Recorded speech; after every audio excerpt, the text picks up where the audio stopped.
Okay, ayan mga kabibe, pakain ulit tayo.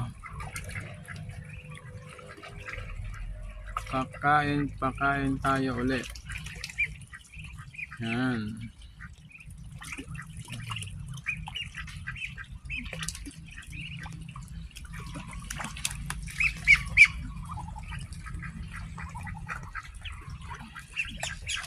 Ayan, sa kabila naman ayun. Yan, sige, kain lang ng kain.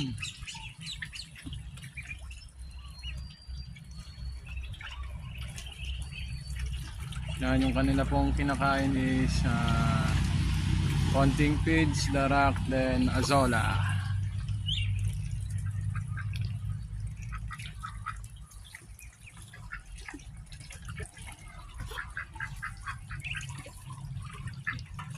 Yan. Yon naman sa kabila yung ating mga breeder.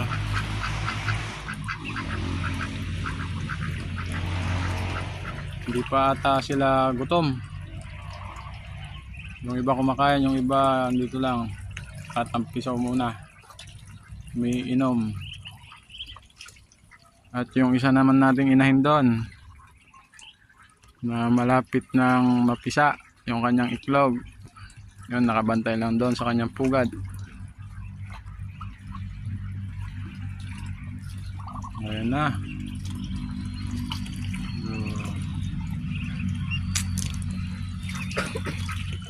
Pagkatapos kumain, laro-laro ng tubig, inom.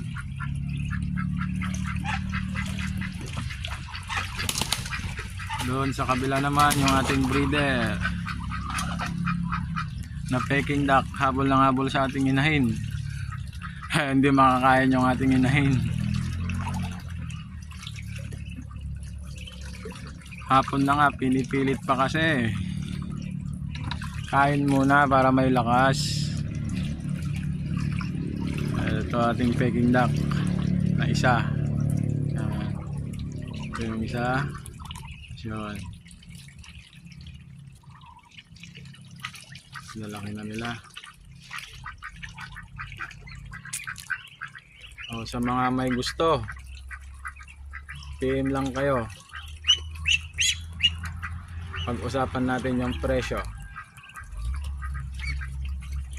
2 weeks old and 3 weeks old na po yung mga yan.